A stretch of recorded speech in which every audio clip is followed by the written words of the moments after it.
আসসালামু আলাইকুম ফ্রেন্ডস, আশা করি সবাই ভালো আছেন। আজকে আপনাদের কিছু প্রশ্নের উত্তর নিয়ে হাজির হলাম। মানে গত বেশ কয়েকটা ভিডিওতে আপনারা দেখছেন যে আমাদের পাবনা মিডিয়াতে সমিতিতে আর কি একটা মিটিং হলো, বড় পর্যায়ে সকল শিল্পীবৃন্দ আসছিল। তো আহ, অনেকে আমার ভিডিওগুলো পোস্ট করার পরে অনেক প্রশ্ন করেছেন যে রনি ভাই হ্যান ত্যান এই সেই অনেক অনেক কিছু। তো আসলে আপনাদের অনেকগুলো প্রশ্নের উত্তর আমার ফোনে দেওয়া সম্ভব না ভাই, অনেকেই ফোন করছিলেন। তো আমি ভাবলাম যে আপনাদের প্রশ্নের উত্তরগুলো আমি একটা ছোট ভিডিও বানিয়ে সেখানে পোস্ট করে দিই, যেন আপনারা আমার কথাগুলোর মধ্যে আপনাদের উত্তরগুলো পেয়ে যান।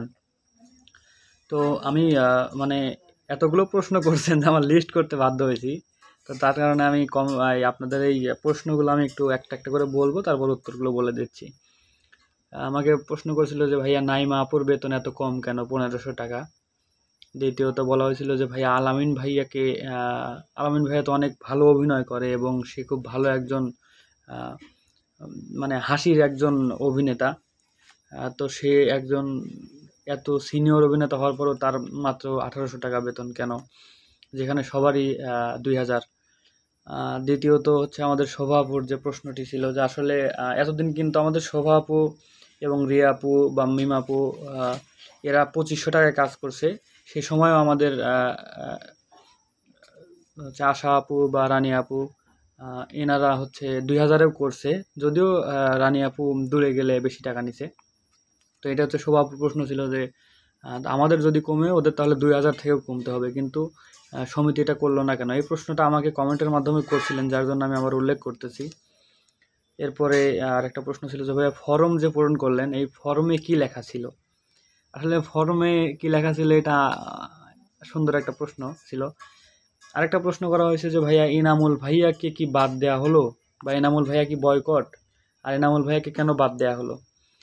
আহ, যাব পরের প্রশ্নে যে শোভা আপু বা বিপ্লব ভাই কি এরা দুজনে একত্রিত কাজ করবে। আসলে যে বিপ্লব একটা ইঙ্গিত দিছিল যে আমি একজনের সাথে শুধু কাজ করবো না, এটা কি অনেকেই প্রশ্ন করে ফেলেছে। দ্বিতীয়ত আরেকটা প্রশ্ন ছিল হচ্ছে মিমাপুকে নিয়ে, যে ভাইয়া মিমাপু তো ছিল না বা নাইমাপু তো ছিল না, তাহলে কি তারা কাজ করবে নাকি করবে না, তাদের ডিসিশনটা কি। এরপরে আরেকটা প্রশ্ন ছিল যে আলামিন ভাই কি, আলামিন ভাই চলে গেল ভিডিওতে দেখলাম, আলামিন ভাই কি পরে সই করেছে নাকি সে সই না করেই চলে গেছে। আরেকটা প্রশ্ন ছিল আলামিন ভাইকে নিয়ে, যে আলামিন ভাইকে দেখলাম তিনি পাবনা ছেড়ে চলে যাচ্ছে। আসলে রনি ভাই আলামিন ভাই কোথায় যাচ্ছে বা কেন যাচ্ছে, আসলেই কি আলামিন ভাই থাকবে না। এই জন্য আসলে প্রশ্নটা করলাম। তো ভাই সমস্যা ওইটা না, বিষয় না। আরেকটা প্রশ্ন ছিল হচ্ছে যে ভাই আপনাদের যে বেতন নির্ধারণ করলো হচ্ছে আমাদের চ্যানেল মালিকরা, তো সেই চ্যানেল মালিকদের যে বেতন নির্ধারণ করা করা হলো এই বেতনটা আসলে মাসিক নাকি দৈনিক। আসলে ভাই এটা কোনো প্রশ্ন হইলো, মানে যে প্রশ্নটা করছেন মূলত মাসে তো আর 2000 টাকায় কাজ করা সম্ভব না, এটা আপনারা জানেন। পার ডে যেদিন কাজ করবে সেই দিন হচ্ছে আমাদের শিল্পীরা যার যার পারিশ্রমিক, একজন 1200 একজন 1800, আপনারা দেখছেন যে কার কত করা হয়েছে নির্ধারণ। তো অবশ্যই আমি আপনাদের প্রশ্নের উত্তরগুলো আসলে দিচ্ছি। তা আমি চলে যাই আমাদের প্রিয় ভাই আলামিন ভাইয়ের বিষয়টাতে। আলামিন ভাই একজন খুব অভিজ্ঞ, একজন খুবই একজন মানে রসিক একজন অভিনেতা। তার মানে তার ভিডিওগুলো দেখলে হাসতে আমি বাধ্য, আমিও তার ফ্যান হাসির দিক থেকে। ও কণ্ঠ অনেক ভালো, কিন্তু বিষয় হচ্ছে ভাইয়াকে এত কম দেওয়া হলো কেন। তো আসলে দেখেন, চ্যানেল মালিকরা যে ডিসিশনটা নিছে, প্রথমে তো তারা নিজেরা ডিসিশন নিছিল, পরে সবাইকে একত্রিত করার পর ডিসিশন নিছে, কিন্তু তারপরেও 1800 টাকা বেতন ধরছে। তবে চ্যানেল মালিকদের সাথে কথাবার্তা বলার পরে জানা গেছে যে না, এটা আসলে আলামিন ভাইয়েরটা আমরা আবার ওইটা আবার ঠিক করবে। কিন্তু আলামিন ভাইও যে কষ্ট পেয়ে সবার সামনে এভাবে না বলে চলে গেছিল, এই জন্য আলামিন ভাইয়ের বিষয়টা নিয়ে পরে আর ওইভাবে ডিসকাস করা হয় না। এর মধ্যেই আবার ওই যে শোভাপুর বা সবার এই বিষয়টা নিয়ে অনেক ঝইঝইয়ের মধ্যে, তো এই জন্য সবাই যার যার মতো ক্লিয়ার করতে পারে নাই। তো আশা করা যাচ্ছে বা আমি চ্যানেল মালিকদের সাথে কথা বলেওছি যে না, সমস্যা নাই, আলামিন ভাইয়েরটা বাড়ার সম্ভাবনা আছে। আর একটা বেতনের কথাই, আমাদের ইমন ভাই, অনেকে বলছে ভাই ইমন ভাই তো অনেক সুন্দর গান বলে, তো ইমন ভাইয়ের কেন 1600 টাকা বেতন হলো। ইমন ভাইয়ের তো 1600 টাকা হওয়ার কথা না। আসলে দেখেন, নিয়ম একটা জিনিস আর ব্যক্তিগত বিষয় আলাদা জিনিস। এই জন্য বললাম আসলে ব্যক্তিগতভাবেও আমি ইমন ভাইয়ের কণ্ঠের একজন ভক্ত। কিন্তু বিষয় হচ্ছে ইমন ভাইকে আসলে এই কণ্ঠের দিক থেকে কম দেওয়া উচিত হচ্ছে না। কিন্তু সে যদি এখানে চ্যানেল মালিকদের হয়তো একটা থাকতে পারে যে ভিউ এর দিক থেকে হয়তো কম বা যে কোনো একটা কারণে আমিও ব্যক্তিগতভাবে মনে করি যে ইমন ভাইয়ের পেমেন্টটাও একটু ঠিক করা উচিত। তো চলে যাব হচ্ছে আলামিন ভাইটা তো ক্লিয়ার করলামই। আর আলামিন ভাইয়ের আর একটা প্রশ্ন হচ্ছে যে আলামিন ভাই কি স্বাক্ষর করেছে? আসলে আলামিন ভাই স্বাক্ষর মানে আলামিন ভাইয়েরটা নিয়ে কথাবার্তা চলতেছে, এখন কি হয় এটা শিওর নাই। দ্বিতীয়ত হচ্ছে আলামিন ভাই একটু দূরেই আছে, সে মনে কষ্ট পাইছে, এই জন্য সে মোটামুটি বর্তমানে নাই, পাবনাতে নাই, সে একটু দূরেই আছে। তো পরবর্তী তো আলামিন ভাই আছে একটু কষ্ট পেয়ে বাইরে গেছে, তো এই জন্য আলামিন ভাই একটু দূরেই আছে। যাই হোক, আমরা আশা রাখি যে আলামিন ভাই আবার আসবে। তো তারপরের কথা ছিল হচ্ছে যে সভাপতি তো ঠিকই বলছে যে শুধু আমাদের বেতনটাই কেন কমলো, 2500 থেকে যদি 2000 আসতে পারে তাহলে যাদের 2000 ছিল তাদের কেন কমবে না? এটা আসলে সামঞ্জস্যতা রাখার জন্যই হয়তো চ্যানেল মালিকরা তারা দ্বিধাদ্বন্দ্বে রাখে নাই, সবাইকে প্রায় সেম রাখার চেষ্টা করছে। জানি না, তবে এটা যদি কারো সেভাবে আবদার হয় মনে হয় সেটা সংশোধন করাটাই উচিত হবে। এবং আরেকটি মোস্ট ইম্পর্ট্যান্ট প্রশ্ন হচ্ছে আমাদের এনামুল ভাই কি বাদ পড়েছে, আর এনামুল ভাইকে কেন রাখা হলো না বা ডাকা হলো না? আসলে এনামুল ভাইয়ের বাসাটা অনেক দূরে, তো এনামুল ভাইকে বাদ দেওয়া হয়েছে এরকম কোনো বিষয় না। এনামুল ভাইকে কাজে সবাই ডাকবে। আমি ব্যক্তিগতভাবে প্রশ্ন করেছিলাম যে আসলে এনামুল ভাই কোথায়, তো ওনাদের কথা হচ্ছে যে এনামুল তো আছে, এনামুল বিষয় না, এনামুলকে আমরা সাথে রাখছি সব সময়।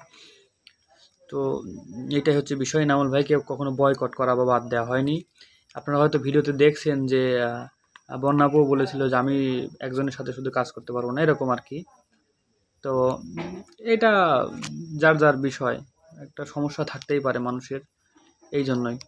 তবে এনামুল ভাইকে বাদ দেওয়া হয়নি। তো আর একটা কথা হচ্ছে যে শোভা আপু কি বিপ্লবের সাথে কাজ করবে, মানে বিপ্লব কি বোঝাতে চাইলো? আসলে ভিডিওতে যারা ক্লিয়ার হন নাই তাদের উদ্দেশ্যে বলতে চাই যে আসলে বিপ্লবের আলাদা একটা এখন ফ্যামিলি আছে, তার একটা আলাদা ব্যাকগ্রাউন্ড সিস্টেম হয়ে গেছে, এই জন্য হয়তো তার ফ্যামিলিগতভাবে পার্সোনাল সমস্যা থাকতেই পারে, হয়তো শোভা আপুর সাথে সেভাবে আর কাজ করবে না, এতে বিপ্লব ভাইয়ের সমস্যা হতে পারে, এই মানে পার্সোনাল ফ্যামিলিগতভাবে, এইটাই আর কি।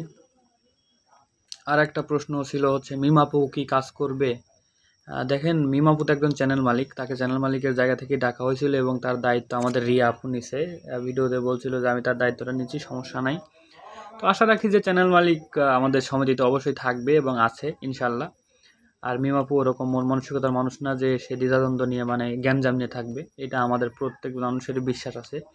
সবচাইতে ভালো হতো মিমাপু যদি ওইখানে থাকতো আমাদের ওই মিটিংয়ে, এটা সবচাইতে ভালো হতো। তো যাই হোক, আর একটা কথা ছিল হচ্ছে ফরমে কি লেখা ছিল ভাই? আসলে ফরমে লেখা ছিল হচ্ছে এটা, এর আগে যে আপনারা ট্যাম্প দেখছিলেন, এই ট্যাম্পটা ছিল হচ্ছে ওই চ্যানেল মালিকদের শর্তাবলী, যারা এই শর্তাবলী মানবে তারা কাজ করতে পারবে। আর মূলত সদস্য হিসেবে যারা ঢুকেছে তারা হচ্ছে আমাদের শিল্পীবৃন্দ বা হচ্ছে বাদকরা। তো ওইখানে জাস্ট আমাদের নামগুলো, আমাদের বায়োডাটা, মানে যারা ভর্তি, একটা ভর্তি ফর্মে কেমন লেখা থাকে সেই লেখাই আর কি, আমাদের নিজেদের নাম ঠিকানা দিয়ে ফোন নাম্বার দিয়ে আমরা ওইটাতে অংশগ্রহণ করলাম বা ভর্তি হলাম, এরকম কিছু একটা ফর্ম বলতে যা বোঝায় আর কি। তো আশা করি আপনাদের সকল প্রশ্নের উত্তর আপনারা পেয়েছেন। আসলে আমি আবারও বলতে চাই যে অনেকেই আমাকে ফোন দিয়ে এগুলো জিজ্ঞেস করছিলেন ভাই, এই জন্য আমি ভিডিওটা বানালাম। আমার কথায় যদি কোনো ব্যক্তি স্বার্থে আঘাত করে আমি মাপ চাই, কারণ হচ্ছে আমি কাউকে উদ্দেশ্য করে কিছু বলতেছি না, প্রত্যেকটা বিষয় নিয়েই পয়েন্ট আকারে কথা বললাম এই জন্য। তো আশা করি আমার ভিডিওটা আপনাদের ভালো লাগছে, আমার এই ভিডিওর মাধ্যমে আপনারা অনেকগুলো প্রশ্নের উত্তরও পেয়ে গেছেন। আর আরেকটা কথা হচ্ছে আমি কখনো কিন্তু কোনো কমিটিভুক্ত ছিলামও না, তো এখন সবাই একত্রিত হওয়ার স্বার্থে সবাই একত্রিত হচ্ছে, এইটাই হচ্ছে বিষয়। আগেও কোনো দলাদলি ছিল না, এখনও কোনো দলাদলি নাই। তো এখানেই শেষ করতেছি। যদি আরও কোনো প্রশ্ন থাকে আপনারা ভিডিওর কমেন্ট বক্সে কমেন্ট করবেন, আমি অ্যান্সার দেওয়ার চেষ্টা করব। তো সবাই ভালো থাকবেন, সুস্থ থাকবেন, আল্লাহ হাফেজ।